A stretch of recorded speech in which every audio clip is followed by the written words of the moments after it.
Our story begins with the main character, Qing, holding what appears to be a broken bat. He thinks to himself that he is a level 0 abyssal scavenger. In front of him stands a huge beast, its eyes glowing bright red as it stares at Qing. He thinks to himself that a level 0 member like him is considered a burden. He charges at the beast, only for the beast to overpower him, biting his shoulder. Qing's eyes glow as he raises the broken bat, screaming. The scene shifts to G City, where an A-rank Sea Abyssal Gate is located. We then catch a glimpse of someone running out of the portal. Seconds later, it's revealed to be Qing, running out of the portal holding what looks like a box full of crystals. Qing crouches down, dropping the box, and thinks to himself that his job is to recycle and sort the trash left behind by job changers after fighting monsters. As he grabs a crystal, he continues thinking about how the supervisors of the Abyss strictly forbid items from leaking out to ordinary people, stating that even a single C-rank crystal is worth over 50,000 yuan. Just then, a man approaches Qing. Stepping on the box of crystals, the man tells Qing that they will count the dungeon rewards one by one, and if he tries to hide any crystals, not only will he be fined, but he will also be jailed. Qing responds, stating that he knows the rules, as he has done this job for a long time. Qing reflects on his job, thinking that the work of an abyssal scavenger is usually assigned to level 0 individuals. He knows that if the combat team doesn't thoroughly clean the dungeon before scavengers go in, their lives could be in constant danger. Qing mutters to himself that it wouldn't be an exaggeration to say that this job is worth someone's life. He calculates that the basic salary for returning from a dungeon is 300 yuan. Each scavenger can earn 1,000th of the value of the trash they collect, which is about 600 yuan. After deducting the 30% agency fee, the net earning comes to 540 yen. Qing laments that he is still 670,000 yuan away from paying off his debts, so he needs to work harder. A man in a yellow helmet approaches Qing and asks his name, offering him a big job commission worth 3,000ths. He asks if Qing is interested. Qing replies, asking if the commission is really that high. The man responds by reminding Qing of his constant need for money and tells him to catch up with the group immediately if he wants to join. Qing agrees, stating that he will catch up right away. The scene shifts to a bright yellow bus. The men on the bus, all wearing yellow, talk about the gate. One of them comments that he heard the rank of the gate is A rank. Another man responds, saying it's no wonder the reward is so high, as he heard many groups were wiped out, with not a single survivor. Someone else asks if this is a subcontract, and another replies that it most likely is. Another man mentions that in addition to cleaning up, there's an important mission to retrieve the equipment left behind by the teams that were wiped out. Someone else chimes in, calling the capitalists ruthless and vile. We then see Qing staring out the bus window, reflecting on the events of 10 years ago when the abyssal gates descended from the void. Creatures from the abyss appeared before humanity, and only job changers possessed the ability to harm them. As the creatures were slain, people discovered not only energy products like magic crystals, but also mysterious weapons and tools in the abyss. This discovery, akin to the finding of a new continent, sparked an uproar in mankind's efforts to develop the abyss. Traditional industries collapsed as social funds shifted to the new market of abyssal industries. The scene transitions to a man who appears to be a doctor yelling at Qing. The man says that the hospital isn't a welfare association, and if Qing can't pay the medical bills, he will kick Qing's sick sister out of the hospital. Qing apologizes, asking the doctor to give him one more day. Qing lowers his head, reflecting on how employment opportunities are scarce for level 0 players like him who haven't changed jobs, as they are considered useless in society. Just then, a man's hand stretches out, holding what appears to be a golden ticket. The man asks Qing if he is in need of money. Qing is taken aback, not expecting anyone to offer him an opportunity to earn money. Qing reaches out to observe the ticket, and the man explains that all Qing has to do is offer his organs. Qing takes the ticket and sighs as the scene shifts back to reality, One of the men looks at Ye Qing and comments that he heard Ye Qing borrowed $1 million from a loan shark and lost it all while trading in the market. He adds that if Ye Qing can't repay the money, he'll have to sell his kidney. Ye Qing lowers his hat, hiding his face in embarrassment. Another man jokes that on top of the loan, Ye Qing also has to take care of his sick sister in the hospital, saying that her medical bills must cost a fortune. The man continues, suggesting that Ye Qing might as well die now, given the insurmountable debt he has to pay off, and remarks that Ye Qing will probably live like trash for the rest of his life. As they arrive at their destination, a group of 3 hunters urges them to move faster, calling them slow. Another adds that they won't take responsibility if someone dies. Ye Qing steps off the bus and looks at the abyss portal. He resolves to work hard, earn money, and come back alive. As Ye Qing enters the abyss portal, he glances back, thinking to himself that this is the first time he has entered a B-rank abyss. The combat team draws their weapons as monsters with blood-red eyes charge at them.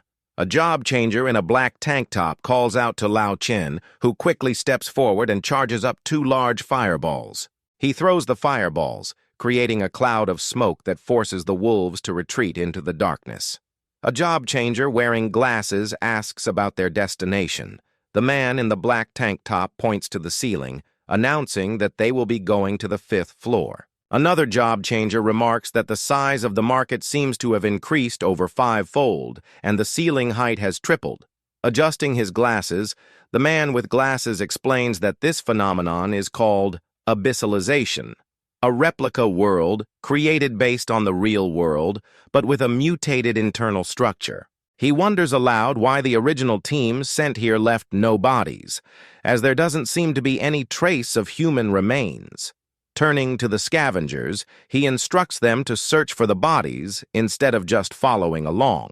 As Lao Chen crouches down to tie his shoe, Ye Qing, not paying attention to where he's going, trips over him and falls to the ground. Furious, Lao Chen demands that Ye Qing watch where he's going. He grabs Ye Qing, pressing him against the wall, and shouts that bumping into low-level trash like him is infuriating. Lao Chen sneers that he mistook Ye Qing for a monster. The man in the black tank top tells Lao Chen to ignore scavengers like Ye Qing, as they have a mission to complete. Lao Chen drops Ye Qing and tells him that if he's trash, he should stay away. Ye Qing picks himself up as Lao Chen mocks him further, calling him a worthless scavenger. Ye Qing silently follows the other scavengers, tucking his hat down to cover his eyes. He reflects bitterly on how society views Level 0 members as trash and useless. What no one knows, however, is that Ye Qing just needs 1 more point to level up. People are screaming and running away as a beast slowly approaches Ye Qing. Ye Qing questions whether the job changers purposefully left the beast on the front lines.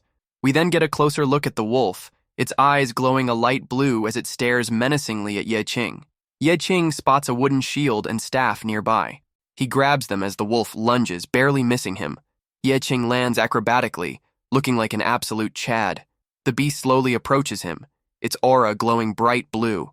Ye Qing strikes the beast with his wooden staff, but it does 0 damage. The onlookers begin to laugh at him, calling him dumb and asking if he doesn't know that only job changers can damage beasts. Ye Qing picks up his shield as the beast gets back up, calmly stating that of course he knows. We then see Ye Qing's stat window showing every stat at 1.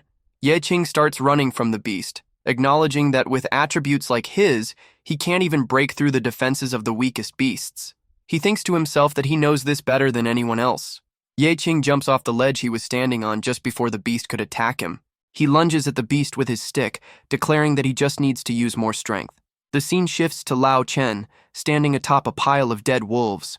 He mocks the Level 0 scavengers, saying that when they see the beast he left behind, their legs will shake with fear. The job changer in the black tank top smiles greedily, commenting that they can earn a fortune just by killing a few monsters. He adds that if the scavengers encounter a beast, they won't be able to do anything, calling them low-life trash. He tells the other job changers that they'll keep the most valuable items and leave the rest for the scavengers. The job changer with pink hair informs him that a monster seems to have slipped away. The scene switches back to Ye Qing, who is desperately trying to hold off the beast that's currently biting his shoulder. Ye Qing screams as he raises his broken staff, shouting that he won't allow himself to die like trash. He stabs the beast in the eye, causing it to wince in pain. The system informs him that he has performed a critical hit, dealing 1 point of damage. Ye Qing collapses to his knees in front of the now-dead beast, breathing hard and showing clear signs of injury from the fight. Suddenly, someone approaches Ye Qing and mocks him, saying it looks like the trash actually managed to kill one low-level wolf. He grabs Ye Qing by the collar, ridiculing him for acting like a hero just because he killed one wolf. Ye Qing thinks to himself that once someone's experience accumulates to level 1, even a level 0 member can successfully switch jobs, potentially unlocking hidden jobs more easily. However, achieving that goal is extremely rare for a level 0 member who can't even deal damage to beasts. He reflects on the time he spent sacrificing his body just to land a critical hit. Despite the pain, he smiles through his bloodied face, knowing that this is the only way he can gain experience points. The system then informs him that the conditions to level up have been met. Lao Chen is shocked to see that a rascal like Ye Qing actually managed to get a job change. Ye Qing's body glows blue as the system congratulates him for leveling up.